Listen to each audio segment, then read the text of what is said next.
not even a week after buying my car, the engine blew up, and that's only the beginning. So I was looking for a Subaru WRX. That's the car I always wanted, manual. It was nice, whatever. And I found one. Mind you, the dealership was a little bit sketchy, so this was probably all my fault anyway. And not even a week later, I'm driving it. I make a turn, and all of a sudden, I hear, and I was like, well, that's great. I had it towed to my selling dealership just for them to check it out because I literally bought it a week ago, and they were like, it looks like you did this, so yeah, you're gonna have to figure it out. And mind you, a brand new engine for this car is $15,000, so yeah, I was cooked. But then I went in and I basically just was arguing with the guy, and he's like, all right, so we'll send it to a Subaru dealership and have them look at it and inspect it and whatnot and see if it could go through warranty, because the car only had 30,000 miles, so it still had its factory warranty. So they ship it out over there. It's fine. They're looking at it, but I still didn't have a vehicle in the meantime. So thankfully, my brother-in-law gave me his old manual Ford F-250, a 2000 truck, whatever. But I was just thankful I had something to get to work. Had a couple issues. The e-brake wasn't working, but I was like, I don't care. I just need to get to work. So I was like, I'm fine. I'll take anything. And I'm very thankful for him. So then I got a phone call from the Subaru dealership basically denying the warranty. So I had to try the extended warranty that I got, and then they denied the warranty as well. So I was, again, cooked.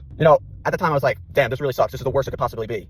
And then the next thing happened. I come home from work. I park on the street. I go inside. I eat. I shower. I get ready for bed. End of my day. And then I get woken up probably at 11:30 at night from my dad. He's like, your truck. I'm like, what about the truck?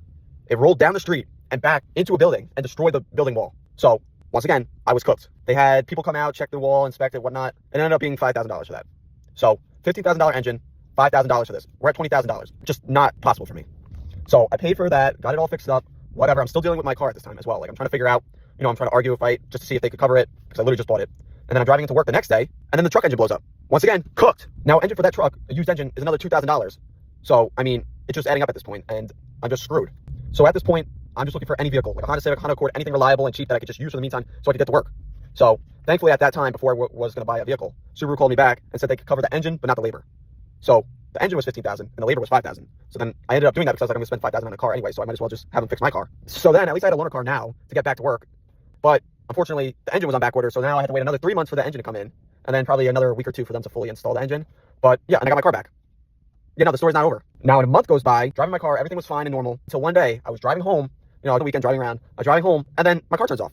And I start smelling gas and whatnot, and I just look underneath my car, and it's pouring out gas, so I'm like, great. I had to tow it to the dealership, which was like $200, and then they were able to find out that it needed an injector. So the injector was on back order, so now that was another 2 to 3 weeks for it to come in. So I got a loaner car again, and yeah, I got in my car for basically a month. And then now, after a month, I got my car back.